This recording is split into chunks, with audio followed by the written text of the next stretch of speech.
الحمدللہ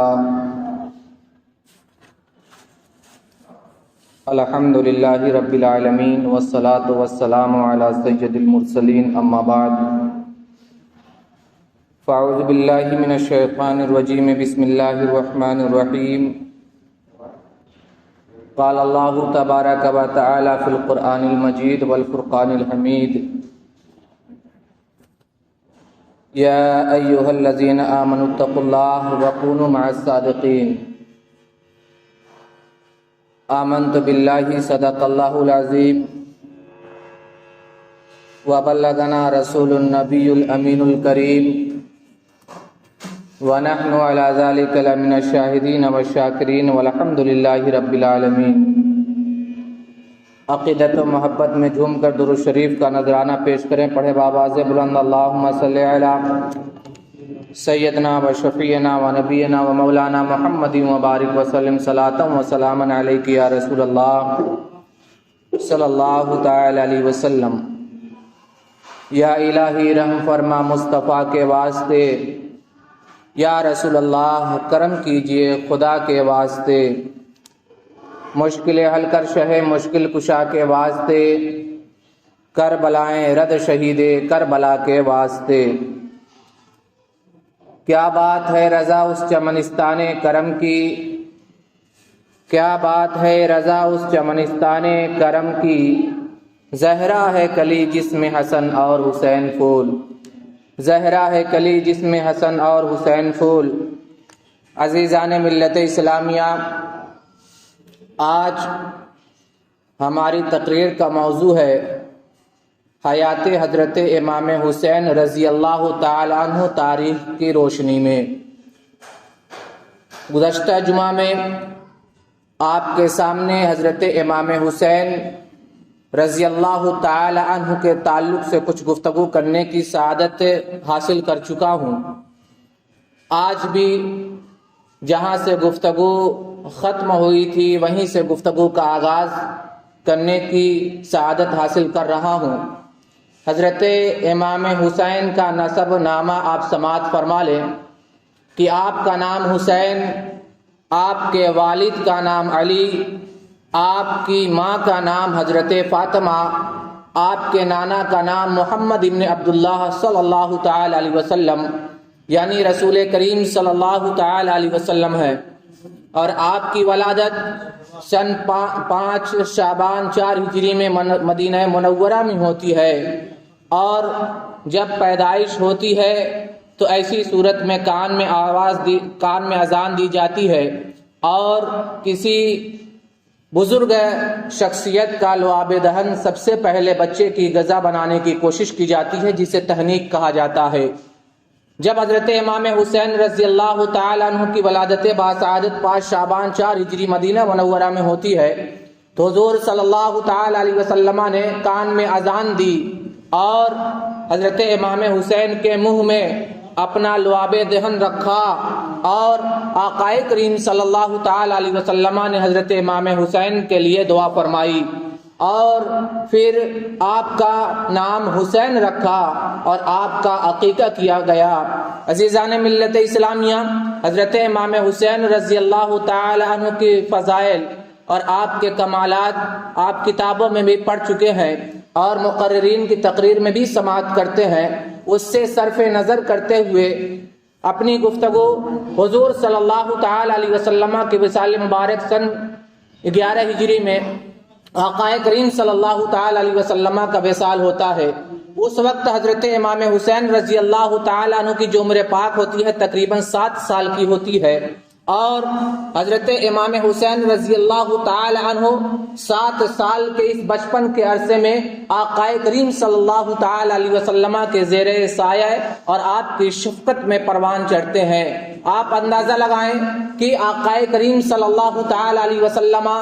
جیسی عظیم ذات جب کسی بچے کی تربیت کرے اور اس کی پرورش کرے اور اس کی نگہداشت کرے تو اپنے زمانے کا کتنا اعلیٰ اور کتنا بلند و بالا وہ عظیم و ذات ہوگی جس کو رسول اللہ صلی اللہ تعالی علیہ وسلم نے تربیت کی اور پرورش کی ہو۔ اور آقا کریم صلی اللہ تعالی علیہ وسلم کا وصال مبارک سن 11 ہجری میں ہوتا ہے، اور حضور صلی اللہ تعالی علیہ وسلم کے وصال فرما جانے کے بعد 6 مہینے کے بعد حضرت فاطمہ الزہرا رضی اللہ تعالی عنہا کا بھی وصال ہوتا ہے. اور جب حضرت فاطمہ کا وصال ہونے لگتا ہے، آپ انتقال کرنے لگتی ہیں، تو حضرت علی رضی اللہ تعالی عنہ سے کہتی ہیں کہ آپ میری بھانجی حضرت امامہ بنت عاص سے نکاح فرما لیجئے، اس لیے کہ انہیں بھی سایہ شوہری مل جائے گا اور میرے بچوں کی بھی تربیت، امام حسن و حسین کی بھی پرورش اور تربیت ہو جائے گی، ان کی بھی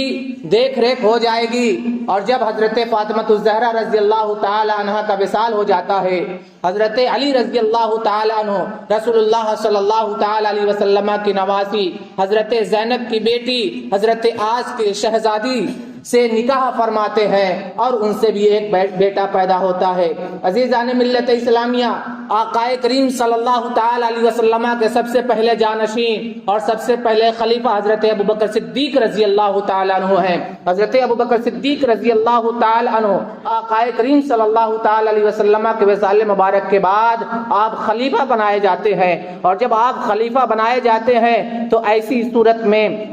آپ کی خلافت کا جو زمانہ ہوتا ہے، آپ کی خلافت کا زمانہ 2 سال 2 ماہ اور کچھ دن ہے، اور آپ کا وصال سن 13 ہجری میں ہوتا ہے. اس وقت حضرت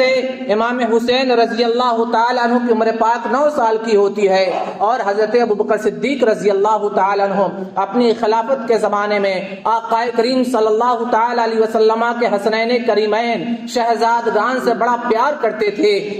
سادات کرام کی تعظیم و تکریم کرتے تھے، ان کی عزت کرتے تھے. خود حضرت ابوبکر صدیق رضی اللہ تعالی عنہ کا فرمان ہے کہ رسول اکرم صلی اللہ تعالی علیہ وسلم کے رشتہ داروں کی خدمت کرنا مجھے اپنے رشتہ داروں کے صلہ رحمی سے زیادہ محبوب ہے. یعنی حضرت ابوبکر صدیق کی اپنی اولاد بھی تھی، حضرت ابوبکر صدیق کے اپنے خاندان بھی تھے، لیکن ان کی یہ خواہش ہے کہ میں رسول اللہ صلی اللہ تعالی علیہ وسلم کے رشتہ داروں کی خدمتیں کروں اور ان کی خدمتیں کر کے شرف سعادت حاصل کروں. اللہ اکبر مسلمانوں. جب حضرت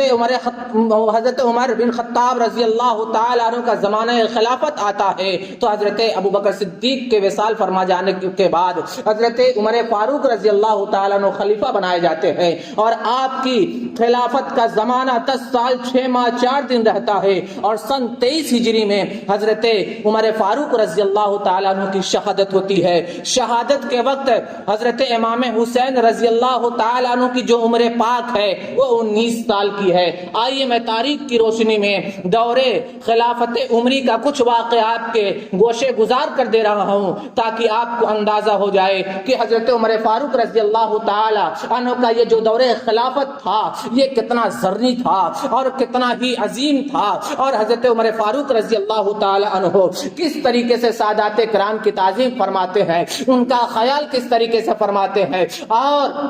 ان کی خدمتیں کس طریقے سے کرتے ہیں. عزیزان ملت اسلامیہ، حضرت عمر فاروق رضی اللہ تعالیٰ عنہ کا زمانہ ہے. خود حضرت امام حسین رضی اللہ تعالیٰ عنہ بیان فرماتے ہیں کہ میں حضرت عمر فاروق رضی اللہ تعالیٰ عنہ کی بارگاہ میں گیا. جب میں ان کی بارگاہ میں پہنچتا ہوں تو میں نے دیکھا کہ حضرت عمر فاروق رضی اللہ تعالیٰ عنہ یہ حضرت امیر معاویہ سے گفتگو فرما رہے ہیں اور ان کے صاحبزادے حضرت عبداللہ دروازے پر کھڑے ہیں. جب میں نے دیکھا، امام حسین کا بیان ہے کہ جب میں نے دیکھا کہ حضرت عمر فاروق رضی اللہ تعالی عنہ یہ حضرت امیر معاویہ سے گفتگو فرما رہے ہیں، تنہائی میں گفتگو ہو رہی ہے اور دروازے پر عبداللہ ابن عمر کھڑے ہیں، تو میں دروازے سے ہی حضرت عبداللہ ابن عمر کے ساتھ واپس لوٹ آیا. پھر اس کے بعد کچھ دنوں کے بعد جب حضرت عمر فاروق رضی اللہ تعالی عنہ نے حضرت امام حسین رضی اللہ تعالی عنہ سے پوچھا کہ صاحبزادے مجھ سے آپ کی ملاقات نہیں ہوئی، میں نے آپ کو دیکھا نہیں، تو حضرت عمر فاروق رضی اللہ تعالی عنہ سے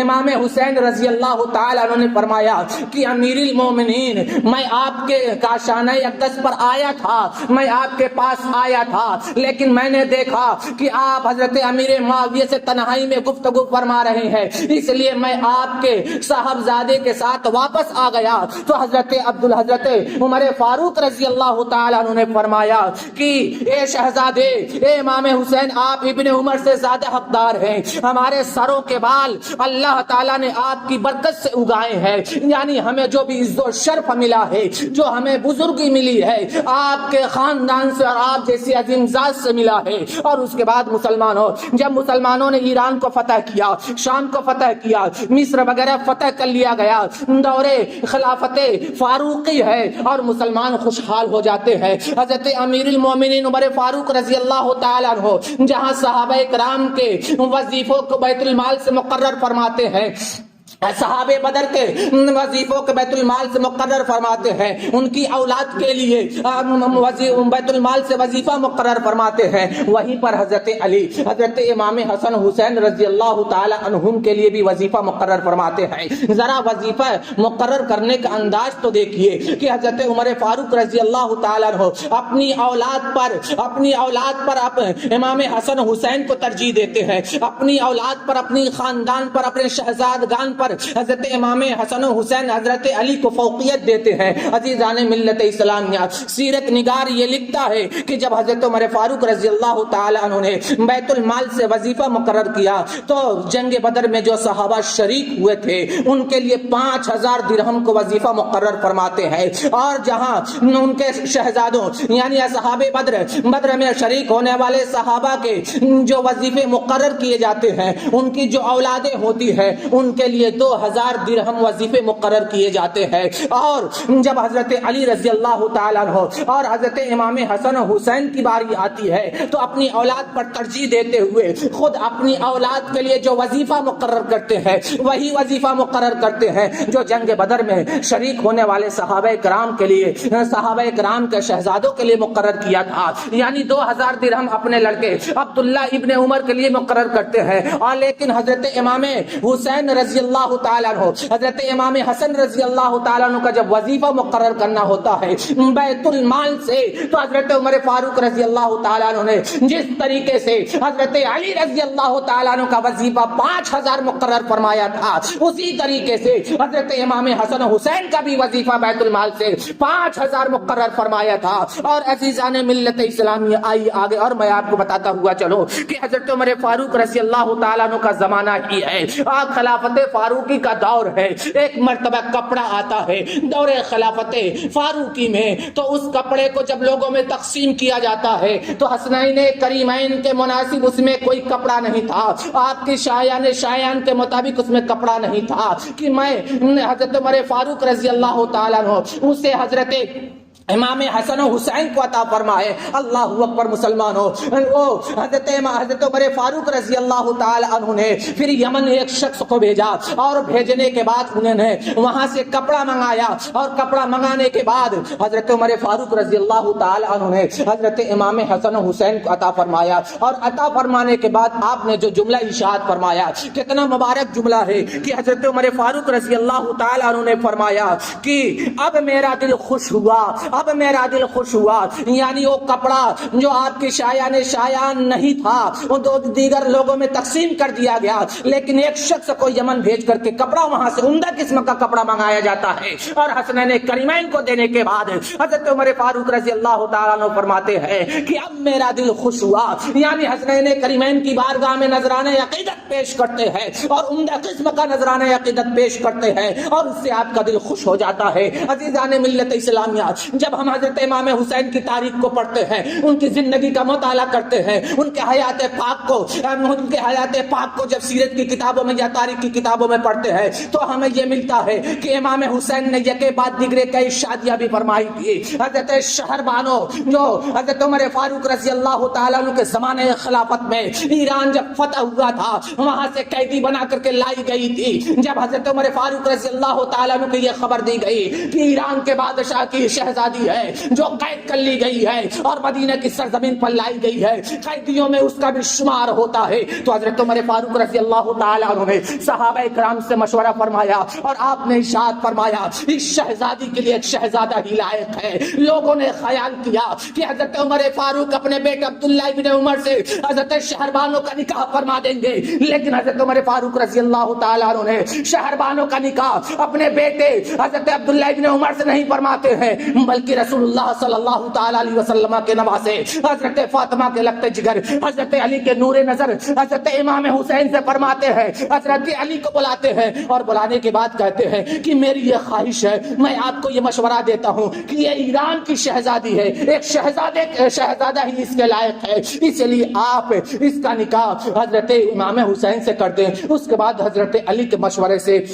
حضرت شہربانو کا نکاح حضرت امام حسین رضی اللہ تعالیٰ عنہ سے کر دیا جاتا ہے، اور جب حضرت امام حسین رضی اللہ تعالیٰ عنہ سے حضرت شہربانو کا نکاح ہو جاتا ہے تو انہی کے بطن اقدس سے حضرت امام زین العابدین پیدا ہوتے ہیں۔ یہی امام زین العابدین جن کا نام سجاد ہے، جو کربلا کے میدان میں بیمار پڑے تھے اور اس کے بعد وہ مدینہ تشریف لائے تھے، اور حضرت امام حسین رضی اللہ تعالیٰ عنہ کی جو نسل پاک چلی تھی وہ حضرت امام زین العابدین سے چلی تھی۔ یہ بھی مشیت خداوندی تھی کہ حضرت امام زین العابدین سے حضرت امام حسین کی نسل پاک چلے۔ عزیزان ملت اسلامیہ، جب حضرت عمر فاروق رضی اللہ تعالیٰ عنہ کی شہادت ہوتی ہے تو اس وقت حضرت امام حسین کی عمر پاک 19 سال کی تھی، اور پھر اس کے بعد حضرت عمر فاروق رضی اللہ تعالیٰ عنہ کے زمانے خلافت کے بعد جب حضرت عثمان غنی رضی اللہ تعالیٰ عنہ خلیفہ بنائے جاتے ہیں، حضرت عثمان غنی داماد رسول بھی ہیں، ان کا لقب ذوالنورین بھی ہے، اور حضرت علی حضرت عمر فاروق رضی اللہ تعالیٰ عنہ کی شہادت کے بعد یہ خلیفۃ المسلمین بنائے گئے، اور آپ کا دور خلافت حضرت عمر فاروق رضی اللہ تعالیٰ عنہ کی شہادت سے سن 23 ہجری سے شروع ہو کر کے سن 35 ہجری تک رہتا ہے، اور سن 35 ہجری میں حضرت امام حسین رضی اللہ تعالیٰ عنہ کی عمر پاک تقریباً 31 سال کی تھی۔ حضرت عثمان غنی رضی اللہ تعالیٰ عنہ حضور صلی اللہ تعالیٰ علیہ وسلم کے داماد بھی ہیں اور صحابی رسول بھی ہیں، اور رشتے میں امام حسین رضی اللہ تعالیٰ عنہ کے خالو بھی لگا کرتے تھے۔ حضرت امام حسین کے خالو تھے حضرت عثمان غنی رضی اللہ تعالیٰ عنہ، اور جب حضرت عثمان غنی خلیفہ ہوتے ہیں تو اس رشتے کی بنیاد پر آپ خالو لگتے ہیں۔ اس کی وجہ یہ ہے کہ رسول اللہ صلی اللہ تعالیٰ علیہ وسلم کی 2 بیٹیاں، ایک حضرت رقیہ دوسری حضرت ام کلثوم رضی اللہ تعالیٰ عنہما، یکے بعد دیگرے حضرت عثمان غنی رضی اللہ تعالیٰ عنہ کی عقد میں آئی تھی، اور جب ان کے عقد میں آئی تھی تو یقیناً یہ دونوں حضرت فاطمہ کی بہن تھی، اور ماں کی جو بہن ہوتی ہے وہ خالہ لگتی ہے، اور خالہ کا جو شوہر ہوتا ہے اسے خالو کہا جاتا ہے۔ اس حساب سے حضرت عثمان غنی رضی اللہ تعالیٰ عنہ حضرت امام حسنین کریمین کے خالو لگا کرتے تھے، اور جب حضرت عثمان غنی رضی اللہ تعالیٰ عنہ خلیفہ ہوتے ہیں تو حضرت عثمان غنی رضی اللہ تعالیٰ عنہ حسنین کریمین سے بڑی محبت کرتے ہیں، ان سے بڑا پیار کرتے ہیں، ان پر بڑی شفقتیں لٹاتے ہیں، اور ان کی بارگاہ میں تحفہ و تحائف اور ہدیہ نذرانے عقیدت بھی پیش کرتے ہیں۔ عزیزان ملت اسلامیہ، حضرت علی رضی اللہ تعالیٰ عنہ کے ساتھ حضرت امام حسن و حسین رضی اللہ تعالیٰ عنہما نے بھی حضرت عثمان غنی رضی اللہ تعالیٰ عنہ کی خلافت کے زمانے میں بڑی خدمتیں انجام دیتے ہیں، اور جب حضرت عثمان غنی رضی اللہ تعالیٰ عنہ کا آخری دور خلافت ہے اور بلوائیوں نے ارادہ بنایا ہے کہ حضرت عثمان غنی کے اس کاشان اقدس پر حملہ کریں، اور حضرت علی نے جب یہ محسوس کر لیا کہ بلوائیوں نے حضرت عثمان غنی کے کاشان اقدس پر حملہ کرنے کا ارادہ کر لیا ہے تو آپ اپنے دونوں شہزادوں کو بلاتے ہیں، امام حسن و حسین کو بلاتے ہیں، اور بلانے کے بعد یہ ارشاد فرماتے ہیں کہ جاؤ تم لوگ ہتھیار سے لیس ہو جاؤ، ہتھیار اپنے جسم پر سجا لو، اور عثمان غنی کے دروازے پر کھڑے ہو جاؤ اور پہرے دار بن جاؤ، اور اگر کوئی تو اندر گھسنے کی کوشش کرے، گھر میں داخل ہونے کی کوشش کرے تو اسے گھر میں داخل نہ ہونے دیا جائے، اور دروازے پر رہ کر کے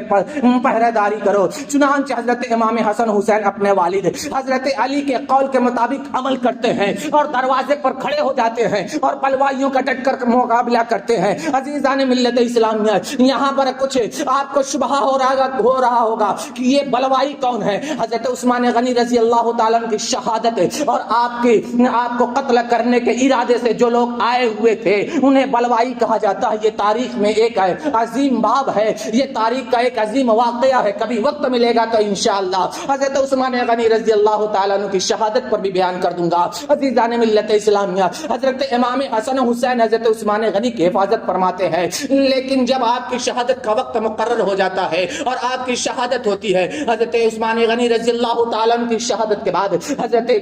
علی رضی اللہ تعالیٰ عنہ خلیفہ بنائے جاتے ہیں. سن 35 ہجری سے لے کر کے سن 40 ہجری تک حضرت علی رضی اللہ تعالیٰ عنہ خلیفہ رہتے ہیں. اور اس وقت حضرت امام علی مقام رضی اللہ تعالیٰ عنہ کی عمر پاک 36 سال کی ہے. اور جب حضرت امام حسن رضی اللہ تعالیٰ عنہ کی شہادت 49 ہجری میں ہوتی ہے تو اس وقت حضرت امام حسین رضی اللہ تعالیٰ عنہ کی عمر پاک 45 سال کی تھی. اور کربلا کے میدان میں جب حضرت امام حسین رضی اللہ تعالیٰ عنہ کی شہادت ہوتی ہے سن 61 ہجری میں، اس وقت امام علی مقام حضرت امام حسین رضی اللہ تعالیٰ عنہ کی عمر پاک 56 سال 5 ماہ 5 دن کی ہوتی ہے. عزیزان ملت اسلامیہ، تاریخ کی روشنی میں، خلافت راشدہ کی روشنی میں حضرت امام حسین رضی اللہ تعالیٰ عنہ کی حیات پاک اور ان کی عمر پاک کے کچھ گوشے میں نے آپ کے سامنے پیش کرنے کی کوششیں کی ہے. اور یہ واقعات تو بے شمار ہیں، اس وقت مختصر میں وہ جمع نہیں ہو سکتے. پھر کبھی انشاءاللہ موقع ملے گا تو اس پر تفصیلی روشنی ڈالنے کی کوششیں کروں گا. اتنا سمجھ لیجئے کہ حضرت امام علی مقام رضی اللہ تعالیٰ عنہ کو خطبہ اور مقررین وہی واقعہ بیان کرتے ہیں جو 5 سال سے پہلے کا ہے یا 56 سال کا ہے، یعنی میدان کربلا میں جانے کا واقعہ ہے. اس بیچ کا جو زمانہ ہے تقریباً یہ ہماری نگاہوں سے پوشیدہ ہے، یا ہم اسے بیان نہیں کرنا چاہتے یا ہم اسے جانتے ہی نہیں ہے. میری یہ کوششیں رہی ہے کہ الحمدللہ یہ کوششیں کر کے حضرت امام علی مقام رضی اللہ تعالیٰ عنہ کی زندگی پاک جو 7 سال سے لے کر کے 56 سال تک تھی وہ آپ کے سامنے پیش کرنے کی سعادتیں حاصل کروں. اور آپ کے سامنے میں نے مختصر سے انداز میں سن ہجری کے مطابق حضرت امام علی مقام رضی اللہ تعالیٰ عنہ کی عمر پاک کو بیان کر دیا ہے. انشاءاللہ اگلے جمعہ میں حضرت امام علی مقام رضی اللہ تعالیٰ عنہ کی سیرت پاک، آپ کی عبادت، آپ کا تقوی، آپ کی سخاوت، قرآن کریم سے کتنی شغف تھی، غربا پروری اور آپ کی کرامت چند واقعات کی روشنی میں آپ کے سامنے پیش کرنے کی سعادتیں حاصل کروں گا. اللہ کی بارگاہ میں دعا ہے کہ محرم الحرام کا جو مہینہ آنے والا ہے اس میں ہمیں خوب سے خوب تر عبادتیں کرنے کی توفیق عطا فرمائے اور ہم سب کو اپنے اسلاف کے کارناموں کو زندہ رکھنے کی توفیق عطا فرمائے اور ان کی زندگی پر چل کر کے اپنی زندگی گزارنے کی توفیق عطا فرمائے. استغفر اللہ وما علینا الا البلاغ. السلام علیکم ورحمۃ اللہ وبرکاتہ.